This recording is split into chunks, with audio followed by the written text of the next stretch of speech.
E pessoal, o Felipe aqui, além de ter todo esse conhecimento das Olimpíadas, ele também é um sommelier, né? Eu sou sommelier. Hã? Sou sommelier. Um habitué da França, né? Olha, eu gostaria de ser até mais. Eu gostaria de até ir com mais frequência. Mas aproveitando esse gancho, né? Já que a gente está falando de Olimpíadas, França, e falou de vinho. Bom, a França é um dos principais países, está entre os 3 maiores produtores de vinho. E grande parte das uvas que a gente conhece, que hoje são plantadas no mundo inteiro, o berço delas é na França. A França tem as uvas mais icônicas, vamos dizer assim. E a França tem muitas regiões, apesar do tamanho, a França tem regiões assim incríveis, né? Então a gente tem, por exemplo, a Bordeaux, meio que sul, perto dos Pirineus, que são os vinhos que talvez sejam até os mais familiares com as uvas, Malbec, Cabernet Sauvignon, Merlot, que são da região de Bordeaux. Mais para o sul, Languedoc-Roussillon, a Provence, aí mais para o norte, subindo, você tem a Côte du Rhône, você tem a região da Alsácia, Estrasburgo, você tem a Borgonha, que é uma região também espetacular. Reims também, né? Reims, que é a região de Champagne, aí você tem o Vale do Loire também, que é espetacular, e aí você fala, pô, Champagne, comemorações, né? Toda a Fórmula 1 você comemora com o quê? Com champanhe. Final de tênis, que agora teve você teve o Wimbledon, né? Então, champanhe, Roland Garros tem champanhe. Então, você associa também champanhe a essa questão da comemoração. E champanhe só pode chamar na França, nessa região específica de Reims. Então, por exemplo, você pode fazer espumantes na Provence, no Vale do Loire, espumantes em Bordeaux, mas champanhe é só a região de Reims. E Reims não está tão longe de Paris. Em 1 hora e pouco você chega, uma região espetacular. A Catedral de Reims, a Notre-Dame de Reims, é onde todos os reis franceses foram coroados. E é uma catedral linda, gótica, que na Primeira Guerra Mundial ela foi bombardeada. Né? E aí a família Rockefeller tinha um carinho tão grande pela cidade que falou, eu banco a reconstrução. E eles bancaram. Né? Eles bancaram a reconstrução e os vitrais novos foram feitos por Chagall. Então é um negócio impressionante. Assim, é uma catedral linda, linda, linda. E, Felipe, eu fiquei sabendo que você teve uma viagem lá na casa da Nick, podemos dizer assim? Da Nicole. Da Nick Clicquot. Da Nicole Clicquot, né? Me conta isso aí. A famosa Madame Clicquot. Você estava na França e falou que você ia lá e falou, não...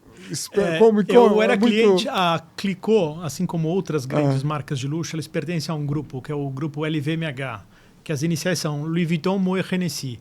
A Moet de Moet Chandon, Hennessy, que são os grandes conhaques, que é uma região perto de Bordeaux. Mas entre outras marcas, eles têm Dom Perignon, tem Clicquot, eles têm várias champanhes incríveis, incríveis. E eu comentei com o diretor da LVMH, falei, olha, ele falou, Felipe, quando você estiver na França, você me avisa que você vai lá visitar as vinícolas. Com você e sua irmã, né? E aí eu estava com a minha irmã caçula, a gente estava em Paris, eu falei, olha, eu vou passar em Reims. Ele, não se preocupe. Eu mandei um e-mail, recebi um e-mail, perguntaram meus gostos e tal, os dela. Falou, não se preocupa, você vai dormir lá uma noite e você vai fazer uma visita. Então a gente chegou na Clicquot, lá em Reims, e aí tinham aqueles grupos, né, grandes para começar a próxima visita guiada. Daí me apresentei. Daí eu falei, a gente vai nesse grupo? Falou, não, vocês não vão com o grupo, vocês vão ter uma outra visita. Outra shows. Daí eu falei, vai ter uma outra visita, eu esperando chegar as outras pessoas. Não, foi uma visita exclusiva para mim e para minha irmã. Então a gente foi uma aula de história. Até porque as caves, elas são muito baixas. Você desce vários e vários lances de escada ao elevador para chegar, literalmente, são umas cavernas, todas de calcário, que mantém uma temperatura ambiente incrível. E esse solo é muito bom para as uvas. E são quilômetros e quilômetros. Parece que são mais de 30 quilômetros de túneis das vinícolas em Reims. Nossa. E a cidade nem é tão grande.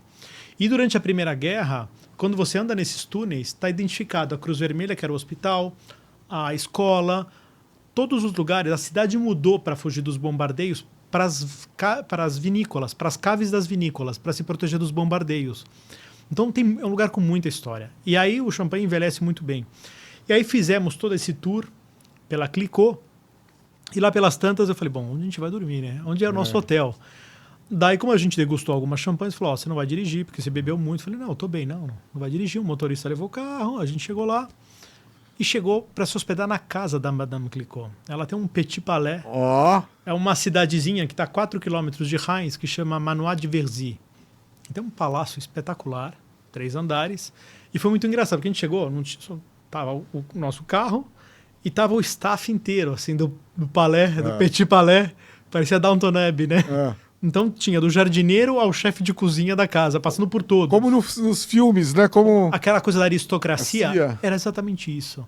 Então pegam sua mala, se apresentam, tipo, daí uma governanta nos acompanhou, tava eu e minha irmã, e falou: olha, vocês não querem escolher o quarto primeiro? Eu falei: bom, vamos escolher antes que cheguem os outros. Quantos? Né? Imenso lá. Imenso, porque a gente subiu 2 andares, tinha o térreo, 2 andares. Então nós subimos e ela falou assim pra minha irmã: se eu fosse você, eu ficaria nesse, que era o quarto da Madame Clicquot. Tem um quarto enorme, com aquela coisa super francesa, aqueles móveis de estilo, várias janelas no quarto, lareira, com vista para os vinhedos. Negócio espetacular. O jardim? O jardim impecável. Impecável, aquela coisa francesa, meio Versalhes, sabe? Aquela coisa meio palaciana.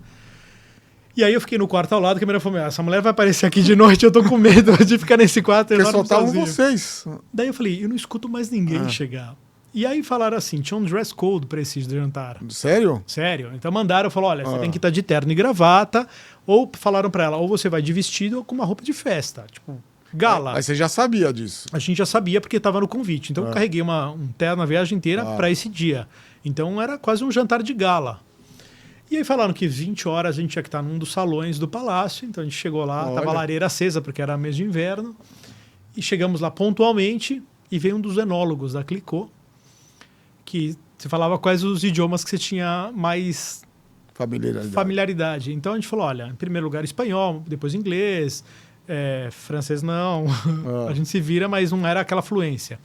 E aí escolhemos, e aí ele falava perfeitamente. Então, e eles chegaram chegando, escolheram uma super champanhe. Qual era? Começou com uma Grande Dame, que é o top da Clicquot, safrada.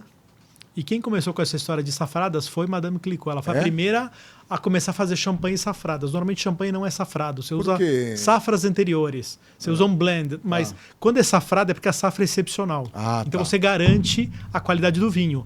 Os grandes vinhos do mundo inteiro fazem isso, não só champanhe. Então os principais vinhos do mundo, se a safra não for boa, você nunca vai ver aquela safra num rótulo. Então vamos dizer assim, é quase um certificado de qualidade que aquilo vai ser bom. Então começaram super bem. E aí quando a gente foi para o tal do salão amarelo, onde era o jantar, então para cada prato era um champanhe. E nesse e-mail que eles mandaram lá atrás pra gente, perguntaram o que a gente gostava de comer, quais eram os nossos gostos musicais. Então o cardápio era extremamente personalizado. Foi uma experiência incrível. Então, a comida que eu gostava, a música que eu gostava, ele puxava assuntos que sabiam que era do nosso interesse. Você vê que o negócio é extremamente organizado. A comida. O povo quer saber, Felipe. A comida... O que ofereceram? Nós comemos de entrada um foie gras espetacular, com uma champanhe que era mais adocicada, porque daí tem essa questão de harmonizar o foie gras com vinho mais doce. E era um champanhe mais adocicado, que é uma versão que chama Richie. Teve lagosta, tiveram peixes, teve carne de caça. Foi tudo incrível. Impecável. E aí no final ele perguntou assim: tem alguma que você gostaria de repetir? Eu falei: claro. E aí voltamos para o salão, uma das salas lá que tinha a lareira acesa. E eu falei: eu quero voltar para a primeira. Mas assim, toda hora você ganhava um presentinho dessas marcas de luxo. Espetacular. No dia seguinte, café da manhã, assim, eu tava me sentindo um rei, assim, num palácio só para mim e para minha irmã, com um serviço incrível. Então eles fidelizaram, assim, para o resto da vida com a marca, né? A parte assim de marketing deles é uma coisa incrível.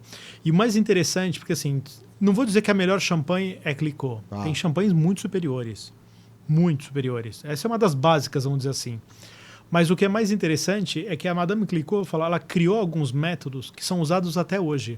Até aquela coisa de girar a garrafa. Vanguarda, hein? E ela que inventou o remoage, que diziam os franceses. Ideia dela. Até aquelas painéis de madeira que você encaixa, as garrafas que elas ficam numa diagonal, viradas, tudo invenção dela, naquela época. E você vê, a gente está falando uma época próxima à Revolução Francesa, naquele alvoroço que estava a França, ela casou com o dono da vinícola e ficou viúva muito cedo. Ela ficou viúva com 27 anos. O sogro não gostava dela. O sogro, que era meu xará, o Philippe Clicquot, não gostava muito. Ela falou: essa menina já tinha uma filha pequena, viúva, o que ela vai tocar? O meu negócio, né? Meu filho que era para tocar. Então ele tinha aquela coisa. E ela literalmente arregaçou as mangas e fez o negócio virar e transformou aquilo em algo incrível, assim. Até ela foi uma das primeiras patentes de cor, de criar o Pantone Yellow Clicquot, naquela época. Nossa. Você está falando de século XVIII. Então, assim, ela era extremamente visionária. E mais uma curiosidade sobre ela. Segundo semestre desse ano vai sair o filme da vida dela. Verdade. Vai ser muito interessante. Olha que legal. Vai ser muito interessante. Mas vai lançar lá Vai lançar, é lançamento mundial. Mundial? Lançamento mundial. A Paramount que está produzindo o filme. Olha. Agora, vamos combinar de ir, hein, Felipe? Opa, tem que assistir e depois tem que tomar champanhe. Ah, Agora, a França, como a gente estava falando, tem regiões que são incríveis, né? Por exemplo, a Borgonha. A Borgonha é considerada uma das melhores regiões do mundo. Por quê? Existe uma palavra que se usa no mundo do vinho que se fala terroir. Terroir são as condições climáticas, geográficas de uma região. Então você fala de solo, clima, altitude, tudo isso conta. E tudo isso faz muita diferença na hora de você produzir a uva. Você fala assim, eu tomar um Chardonnay, a uva Chardonnay na Borgonha, ou tomar na Califórnia, ou tomar na Argentina, por mais que eu consiga identificar que é Chardonnay, eles têm as diferenças. Essa diferença do terroir local. É o solo? É o solo, é o clima, tem uma série de fatores geográficos. Por mais que todas sejam Chardonnay, mas você percebe a qualidade. Isso faz muita diferença. E na Borgonha, há zilhões de anos atrás, aquilo era um mar. Então era tudo calcário. O resto das conchas, aqueles sedimentos. E esse solo de calcário para as vinhas é muito bom, porque a raiz cresce e é uma esponja, ela vai puxando a água, então ela não tem essa... período de seca vai afetar e tem que fazer irrigação. O solo está irrigado lá embaixo, a raiz vai puxando, é perfeito. E por várias condições climáticas, tudo isso ajuda muito no vinho. Então tem uma rota na Borgonha que chama a Rota dos Grand Crus. Isso. E o que é a Rota dos Grand Crus?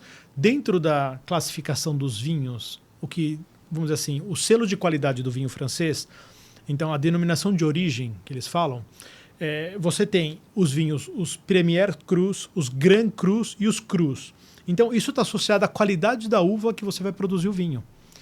Então se você tem os Premier Grand Cru, a uva tem que ter 95% de nota, vamos dizer assim, para ter esse crivo, para ter essa chancela de qualidade. E quando você faz essa rota dos Grand Crus na Borgonha, as uvas são espetaculares. Agora, a Borgonha, ela tem basicamente duas uvas. A Pinot Noir e a Chardonnay. É isso. Só que o que acontece? A Pinot Noir, ela é uma uva que ela tem uma casca muito fina, então ela é muito delicada. Então ela é muito sensível à intempérie, a uma amplitude térmica mais brusca, de repente uma geada, você pode perder a plantação. Então ela é muito delicada, você tem que tomar um cuidado muito grande. E ao mesmo tempo, por ter a casca muito fina, deixa a fruta mais exposta, vamos dizer assim, não protege tanto, ela deixa o vinho mais elegante. Ela não tem tanto tanino, é um vinho teoricamente mais fácil de beber, porque não amarra a boca, né, o tanino, então é um vinho mais elegante, vamos dizer assim. E muita gente fala assim, eu acho o Pinot Noir suave. Ele é mais fácil de beber, mas ele é muito intenso, ele engana, vamos dizer assim. Mas ele é um vinho que eu acho incrível, assim. E quais são as uvas de champanhe? Pinot Noir e Chardonnay, principalmente.